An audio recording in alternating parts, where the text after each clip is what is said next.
How's it going, guys? In today's video, I want to talk about some of the challenges that I faced here living as an expat in the Philippines and how I overcame them.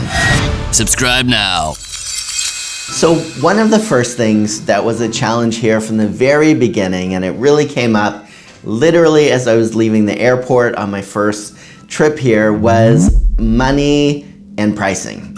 So I get out of the airplane in the Philippines and I'm so excited to be here, and I'm just really interested in what people are going to be like. I've heard they've been really nice, but I want to see what it's like in my own experience.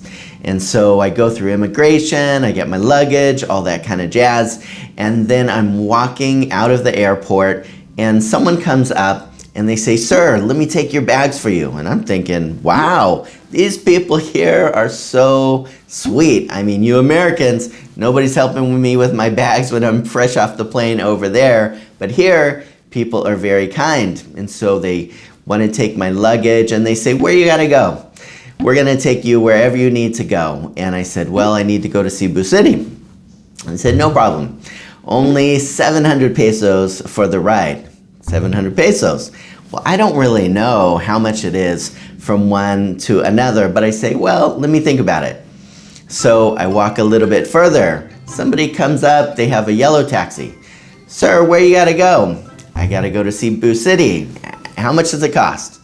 500 pesos. Save 200 pesos there. Not bad. Let me think about it. I walk a little bit further. There's a white taxi. I ask the white taxi, "How much to Cebu City?"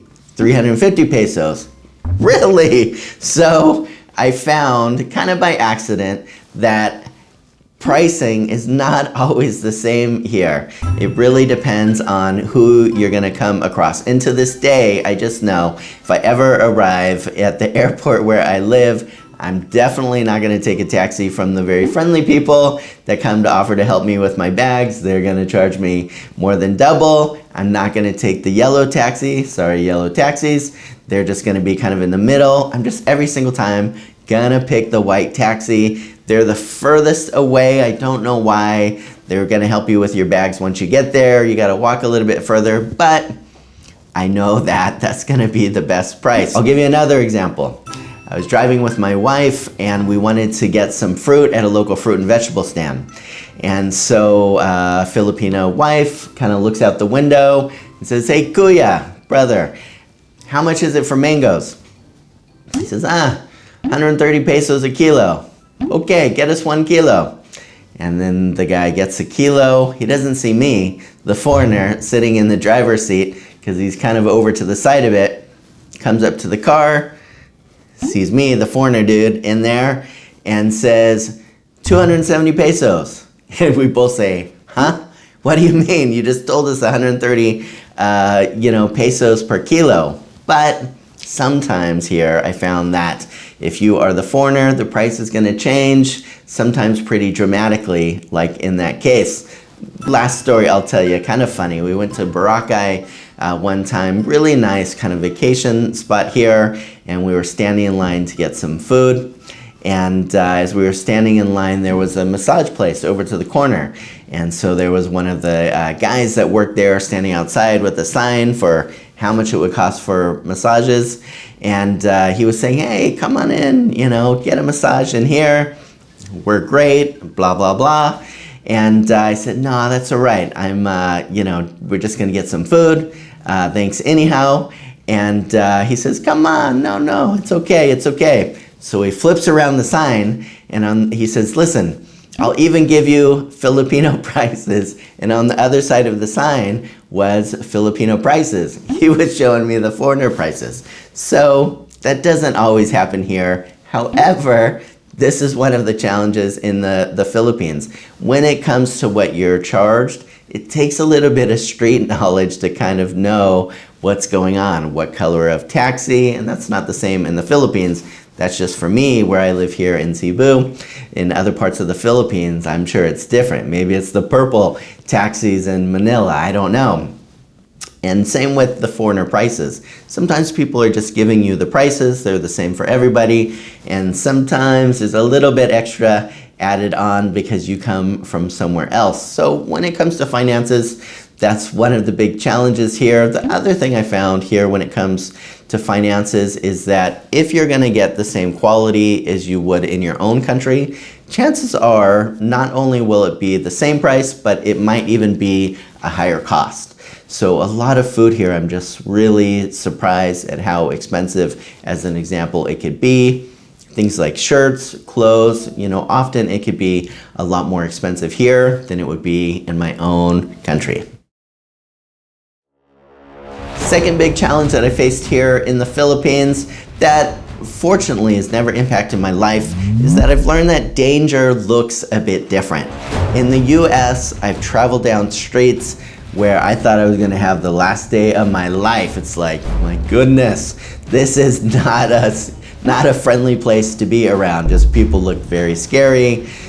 People look like, if I hopped out of my car, it might be the last, walk that I took for my life. Or other times, I've just been in crowds where it's just felt really dangerous.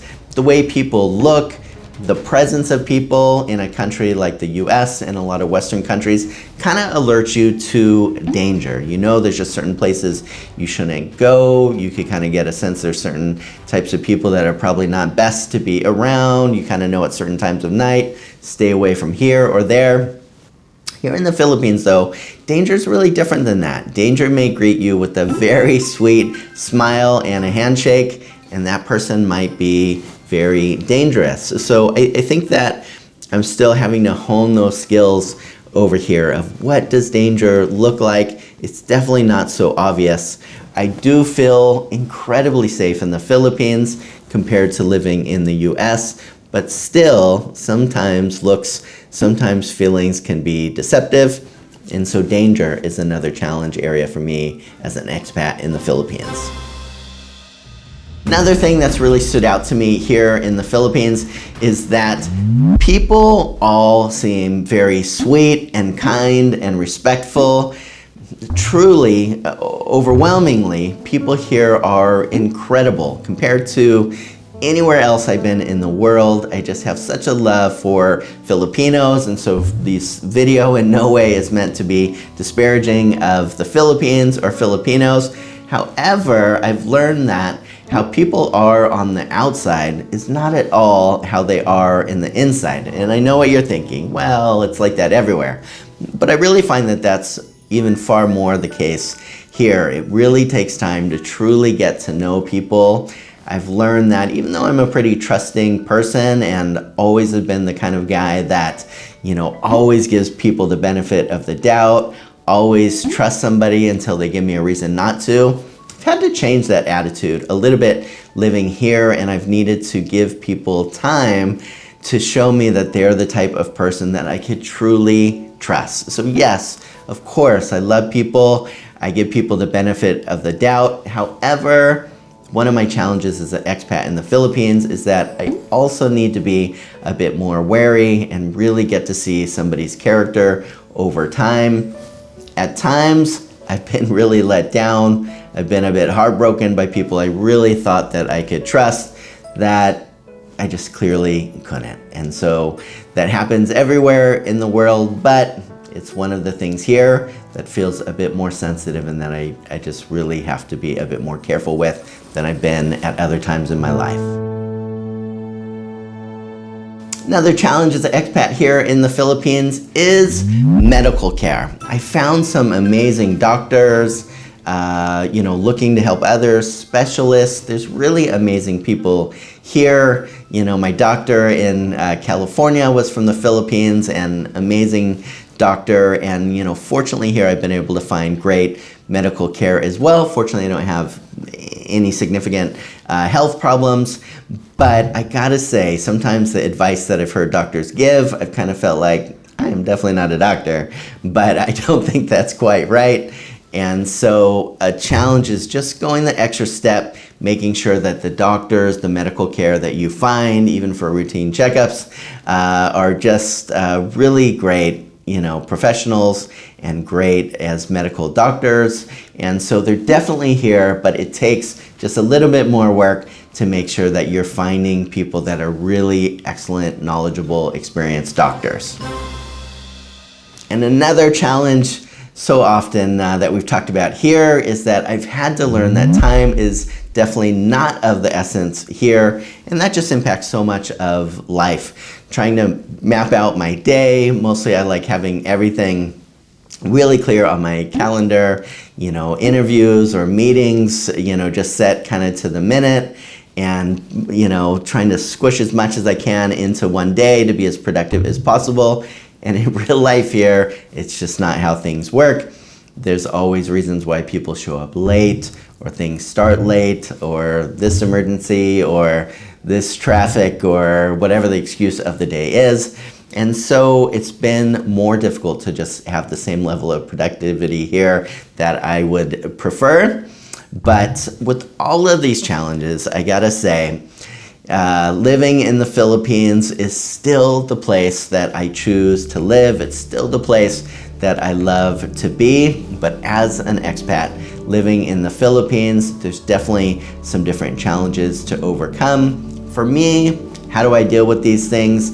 It's really learning to be a bit more patient, a bit more flexible, a bit more aware of my surroundings, a bit more perceptive in terms of who people are around me. And as a result, I'm able to have just a really wonderful life over here. So again, Filipinos and everyone watching, this definitely isn't meant to be a video that is negative towards the Philippines or Filipinos.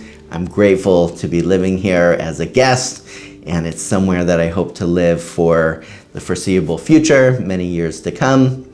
And as always, guys, would love to hear your feedback, any thoughts that you have on this topic. Thank you for taking the time to watch, and take care.